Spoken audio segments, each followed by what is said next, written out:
Hey everybody, Mark Masters. It's another Monday night with Always Booking Comedy. We got Josh Cousins with beautiful art behind him. So cool. We're going to hear all about that, I hope. Josh, where are you joining us from? Hey everyone, thanks for having me, Mark. Right here in Portland, Oregon, and that's kind of the reason for this artwork right here. It's supposed to look like Portland, Oregon, a little bit gray, got some elevation, got the rivers. We live just right where two rivers meet, so it kind of fits the house. That's why we chose it. That's perfect. I love it. I love Yeah. it. Portland, Oregon, so beautiful. I love Portland. Been to the Yes. Helium there. Yeah. Done some indie shows there. Was supposed to be on Pope House. Is that a show out that way? I don't know that one. Yeah. Niraj Srinivasan. Do you know that guy? Yeah. Mm-hmm. Yeah. Yeah. It's a Thursday night show. Okay. But I was supposed to do a casino that Yes. weekend. Yep. Got That does sound. rescheduled. Yep. House of Hope, maybe. I don't know. Mm-hmm. Yep. Anyways, let's start with your comedy origin story. How did you Yeah. get into comedy?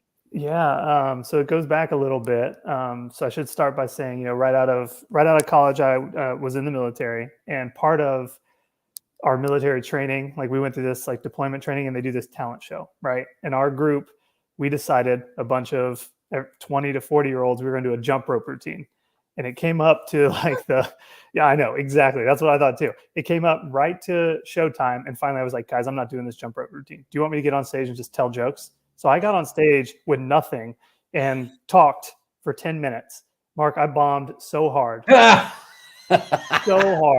with the exception of two jokes. And I remember those because I remember how it felt. Yeah. And that feeling I got was like, and people came up to me, like, even though I stunk, they were like, can't believe you got up there and did it. And then they commented on one of the other two jokes. And that's kind of where like my love started. And then it paused for a long time while being in the military, traveling, all these things. Then right before the pandemic, I started to get into it, started writing a little more, started reading about it more. Post-pandemic, when I got out of the military, we moved here to Portland, Oregon, went to Helium Comedy Club with Katie Wynn and did the 101 class. And since then, since a year ago, I've loved it and tried to do it ever since. So it was a long time coming to really get into it, but I loved it, as I'm sure you know, and as the listeners know, like once you're in it and you're involved in it, gosh, it's so much fun. So much fun. That's so cool. So that 10-minute bomb, where was that? So it was geographically, it was in Florida. But it was only in front of the students and the military members and like the cadre. But yeah, it was, and we'd been living in tents for like 10 days at this point. We haven't been eating all that well. And so and then we had to do this talent show. It's humid, yeah, it it's muggy. What branch was this? I was in the Air Force. Yeah. Okay. Yeah, and it was all Air Force at this training. Yeah. Okay. Very cool. Have you been to Colorado Springs ever, where the Air Force Academy is? That's where I went to school. No way. Yeah, I went to school at the Air Force Academy, 2006, 2010. I was a football player there. Started out as a quarterback. Yeah, I forgot how to throw the football. That's what I tell people. Like I got there, I had like the yips. Like, golfers get the yips. Sure, somehow I could not throw the football. And then I played wide receiver the rest of the way out. I started my last 2 years, was a leading receiver my junior year. Had a fantastic time. Met a bunch of great people, bunch of great dudes. There's an NFL player last name. Oh, is it Kirk Cousins? Kirk Cousins, yeah. I always get that. And then people would ask me if I was related to DeMarcus Cousins, like, no. I don't think so. And Kirk, no relation either. No. Oh, that's awesome. How do you do against Army your 4 years? Undefeated against Army, never beat Navy. So one of my weird things, and maybe a little crazy, I never wear navy blue. I've returned Christmas gifts because they're navy blue. I will not wear anything navy blue. Refuse to. All right. Well, in solidarity, I guess I have to take this off now. I'm supporting the Nuggets, but for you. Oh yeah, big game tonight. 3-1. Big game tonight. I know. Yeah. I know. Very exciting. It's for those of you listening in the future. It's Game 5 of the NBA Finals in 2023. The Nuggets hopefully will clinch tonight. I'm rooting very hard for them.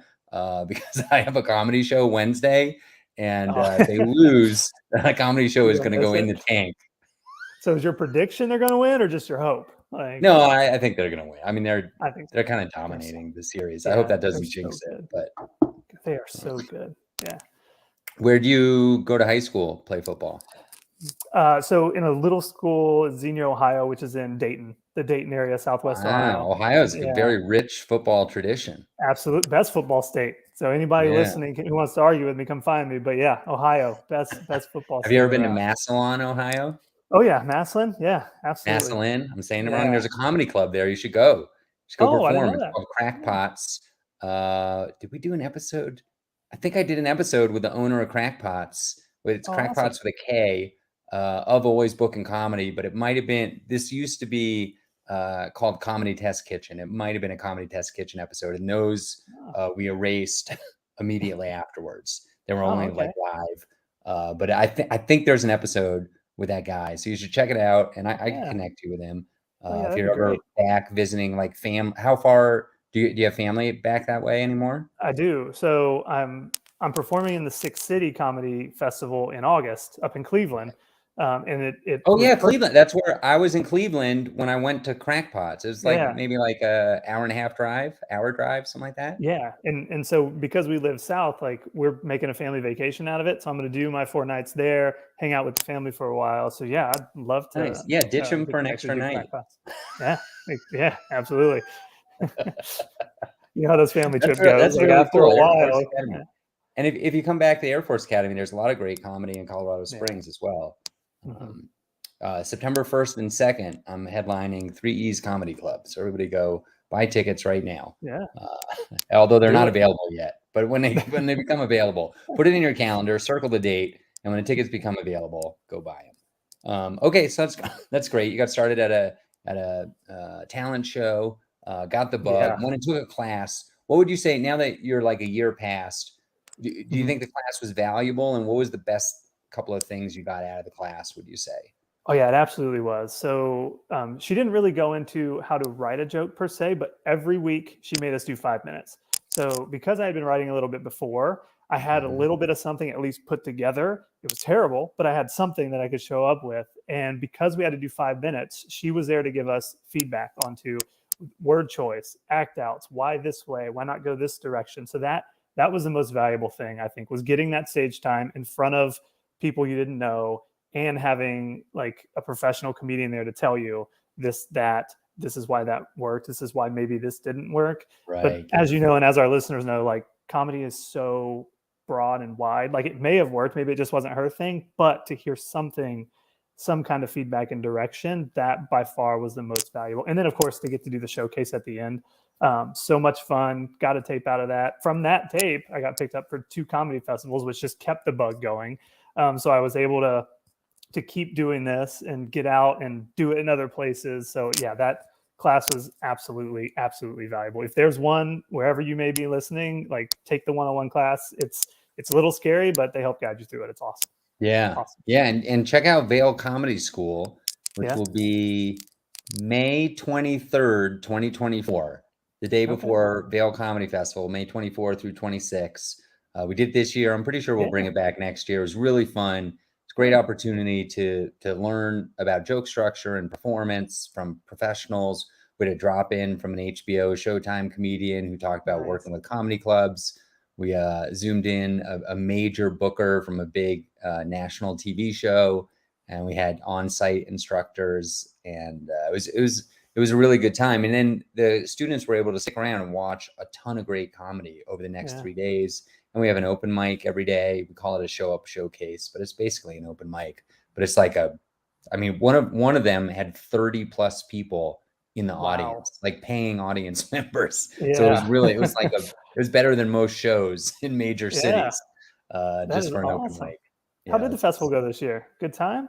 it was Lots of awesome. Oh turnout? my gosh, it Good. was so great. The comic, it's very stressful. It's a lot of work Oh, of course. because I organize it. But on Saturday night, so it was, we had the school Thursday, and then Thursday night we did a free show for the community because a bunch of Hmm. comics flew in early. We had a surprise headliner, and then Friday, Saturday, Sunday was the festival. Saturday night, 7:30 was one of the best shows I've ever been to. It was Oh, like that's awesome. electric, magical. If you've ever Yeah. been to a show like that, you kind of know it. Like just everything is going right. And after that show, like the whole weekend it was all downhill, like easy from there. Yeah. Like I wasn't really stressed about anything because almost all the pass holders were at that show. They got to experience that. Nobody's going to complain. Even if something goes wrong somewhere else, that one show was like worth the whole festival pass. Yeah, set the tone for the next day. Yeah, that's awesome. It was really congratulations. Yeah, thanks. It was a lot of fun, a lot of work. The staff worked super hard. We have volunteers. You can apply to be a volunteer. I just today randomly, just random comedy tip, you can apply to volunteer at festivals, most of them. And I've learned a lot volunteering for festivals. I've been a volunteer at Red Clay Comedy Festival for almost 5 years. So that's been a lot of fun. Are you clicking a pen by any chance, Josh? I am not. No. I hear that too now, though. Yeah, what is that? That's weird. Okay. I don't know. Is the noise coming from inside the house? It's your computer. It's ticking. It's about to go. Yes. So anyways, all right. Well, sorry about the audio issues. If you're listening online, let us know if you can hear that live, the clicking. So anyways, you can volunteer for festivals. I actually just got accepted to volunteer at a really big festival. I'm pretty excited about because, there's going to be a lot of famous comedians there, but for me, more importantly, just seeing how a really big festival operates is going to be neat if all the schedules work out. Yeah, taking those lessons learned back to when you run yours, and nothing but benefit. Yeah, that'd be awesome. Exactly. Yeah. So let's talk about. Oh, he does hear it. Do you mind? Can we try? Can you remove your headphones? Yeah. See if that fixes it, and then if that doesn't, maybe I can refresh. All right. Check. How are you? There we go. How's this? It sounds good, and I don't hear the clicking yet. All right. Might have been me. Comes back. So we're talking about volunteering at festivals. So have you run any shows yourself? Have you put on anything? No, I haven't. I haven't run any shows. I actually the closest thing I got to running one was I hosted the last show in the Redlands Comedy Festival just this past weekend, and so I got to host, got to run it, and of course, we get through our first 3 comedians and our headliner disappears. So I'm working with the guy who's organizing the festival. I was like, where did he go? And I went and looked for him while the other guy was on stage, couldn't find him. So he was about to wrap up, gave him the light. So he's like, I'm gonna go find him. So I'm up there just winging it. Like where's our headliner? Like I'm just going into material that's barely baked, like just working the crowd. And then finally he pops out and I'm like, oh, okay, there he is. I'll wrap this up, get him up here. But no, that's the biggest issue, at least that I've had on the comedy stage. Like, where'd our headliner go? He disappeared on me. Well, we'll get him back. So that's wild. Yeah. So did you say what the best lesson was you got from your comedy class? Yeah, I think I may not have, but the best lesson I got from the comedy class, and Katie kind of harps on this. If it's your comedic style, I'll say that first and foremost, is how an act out, whether it be just a facial expression, shoulders, what have you, anything small can add to your joke. Because I remember I showed up with a particular joke that was kind of funny on its own. Then I added something to it, and that kind of took it over the top. And Katie's big on act out. She's a very animated comedian. And I'm not that animated, but I've learned just the small thing, like a small facial expression, a small like shoulder with a questionable look, that can add so much to the joke. And that was something that I definitely latched on and have used ever since. Like something I'll do is, of course, I'll approach the joke, I'll write the joke, and then I'll see where an act out makes sense, and then try to add one in there and make it flow and fit. And of course, this takes months to get something right, to get 30 seconds right. But I'll play with that, mess with that, try different things, different tones. But that lesson helped me take jokes over the top, that's great. Add act outs to all your jokes. I mean, it's like free laughs. You already have the written material. If you can do something physically in addition, you can get a good laugh. And that's a great lesson. Let's go to the live streaming audience here. This is going back to the volunteering stuff. Just a comment that somebody tried to volunteer for a festival and they requested a Facebook page. I've definitely seen that before, where people want you know, they're kind of hiring you as an employee, so they want to know about you. What we do at the Vail Comedy Festival is we video interview the candidates that we don't know already. So a lot of our staff members are people who volunteer at other shows for me, or are professional comedians already. Sometimes it's a comic who didn't get into the festival, but they still want to get involved. And other people actually work at our year-round Vail comedy show, so we know them there. But yeah, that's how many volunteers you take usually at these festivals? I think the first year we had 4 or 5. This year we had 6. Okay. You know, we spent a lot of time afterwards. Like the festival is very, very good, but we've already spent a lot of time talking about how it can be even better. And we've identified ways we could use extra volunteers. So I wouldn't be surprised if next year we had 8 to 10 volunteers. It's a lot of fun. I mean, it's really, honestly, it's really rewarding. Like Sunday morning, I took all the staff out to a breakfast. Oh, that's awesome. And we were just, you know, kind of marveling about the show the night before. And it was pretty obvious to everybody that it would not have happened without our hard work. And so everybody had a real sense of accomplishment and pride about all the laughs. VailComedyFestival.com for anybody tuning in every Memorial Day weekend. Josh really set me up with a softball there. I like that. There we go. Okay, so let's talk about you. You're like a year in. You took this class. How are you? Are you going to mics regularly? How do you work on your writing? How are you getting better as a comic? So I'll start with writing. I try to write every day. And what I've found throughout and been writing for a while. So for the 2 years plus I've been writing, I found that I like to hone in on a topic and then really just start brainstorming on a topic, break that topic out into subtopics, and then kind of start writing about those. So right now it's a real fun topic. It's my kids. Because I have 2 boys, and gosh, they're funny in their own right. But then getting to layer on like parental experiences, things they do and say, and then be able to shape and morph it. Love it. But yeah, I try to write 10 jokes a day. It's not always on that subject. They're most of the days they're not good. Like do you have your notebook near you? I got this keeps my notes. That's your notebook. You give us a sampling from today. What did you write today? Oh, okay. Let me see here. So I have a joke idea from today, actually, because I read that China launched its own cruise ship. Okay. So I started playing the joke idea I have there is playing that into how they manufacture everything. I don't want to give it a little bit too much away, but that's the genesis of it. Is now this thing can now go into international waters and maybe break laws that they couldn't. And that's starting to be the genesis of the joke. Nice, that's cute. There, but so like China is now operating its own cruise ship. When they're in international waters, the rules no longer apply. Last time I went on their cruise, my bellhop was an infant. Yep. That's the direction I'm definitely going with it. But no, I have notes on my phone, and you might have said this, but I maybe missed it. Do you always start with like news premises? No. Okay. That was one that I was, just flipping through and saw that, and then that immediately popped into my head, and then like other ideas started to come. So I was like, "Ooh, there's something there. I'm gonna have to massage this. There's definitely something there."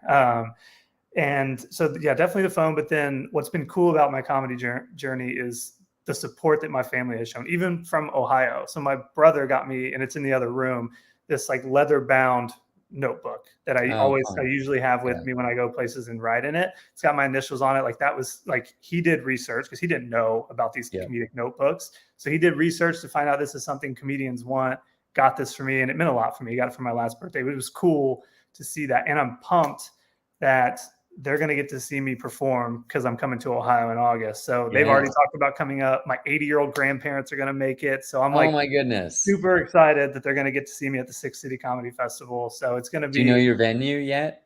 Not yet. All that's going Okay. to come out on the 21st. Cool. But been working with Marlon and the team there. But yeah, I'll find all that here in the next 9 days. So super excited for that. Super That's excited. so cool. Do you know what the website is for Six City Comedy Festival? No, I know their handle on Instagram is at Six City Comedy. So yeah, Okay. go check them out on Instagram. They got the link there. And yeah, come check mine out too at Jay Cousins Comedy. But yeah, I'll definitely be in Cleveland in August. So. Okay, that's awesome. So you're writing 10 jokes a day. That's terrific. Do you find that your athletic background helps you in your preparation and training? Yes, it absolutely does. Because I tend to approach most things in life from an athletic background. Like I understand that open mic is practice. Like this is where you go to try things. This is where you go to fail, fall on your face. Like you can't Yep. learn a new skill or do something on the field until you've tried it at practice. So that is open mic. And then game day, I mean, I feel just as nervous getting ready to go out and do a 5-minute set as I did walking onto Minnesota's field opening their first outdoor stadium. Like it's very similar feelings to me. And just like in athletics and in comedy, once I get out there, the kickoff happens, I get that first hit in me, the nerves go away. I hit that first joke, the nerves go away. Now I'm just in it. Now you're just flowing. So yeah, I think the athletic background definitely helps. And as I'm sure your viewers know, and you know, in a 60-minute athletic event, you go from here to here. Right. There are highs and lows. Yeah, you're upset, you're happy. This didn't work, that didn't work. You got to adjust. Just like in comedy, somebody breaks a glass, you got to address it. You got to adjust and move on. Like there's a lot of similarities. Absolutely is. That's incredible. What a great background and experience to have. All right, we got some more audience interaction. We got Mark in the Carolinas.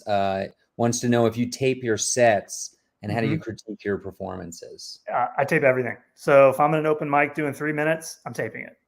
When I did every show at the Redlands Festival, whether I was headlining, hosting, or I was featuring, because I did all 3 of those this weekend, I'm taping all of it and looking at all of it. And there's a lot of things to critique. And as we kind of alluded to earlier, like different inflections at different points, maybe different tags that worked a little bit better here, different audience interactions. I'm looking at everything because it's all still new to me and I'm still really trying to find my voice and my comedic style. So getting to see what works, what doesn't, what worked in this room versus that room.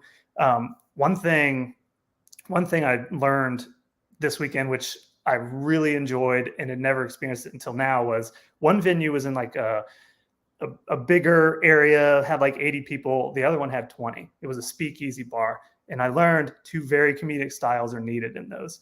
Like in the bigger venue, you know, yes, your jokes have to be good in both of those venues, but the laughter will carry throughout the room when it's larger. When it's smaller, your jokes still have to be great, but you also have to be able to interact, be within. I mean, I was in the people, like they were around me, and it wasn't an elevated stage. I was on their level.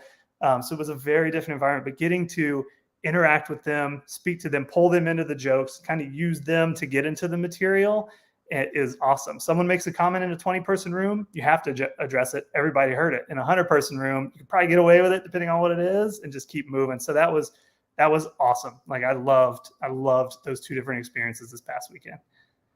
That's great. Where is the Redlands Comedy Festival?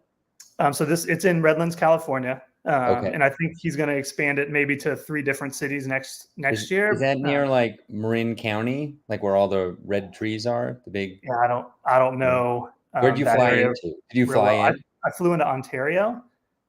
Oh yeah, and it's like so I think it's like an hour east of LA. Okay, all right, so it's inland. Yeah. Interesting. Redlands Comedy Festival. Everybody check it out. Should be back next year. We got more audience questions. Mark in Carolina again. Any tips on getting good audio with all the background noise? I could talk about this until I was navy blue in the face, but yeah, I don't have any. Go ahead, Mark. Yeah, I don't know. Yeah. So yeah, a couple things. One, like when I'm headlining and it's an important show, I bring like $1,000 in audio recording equipment and spend 20. Now I can do it in like 20 minutes, but it used to take me like 45 minutes to set it all up.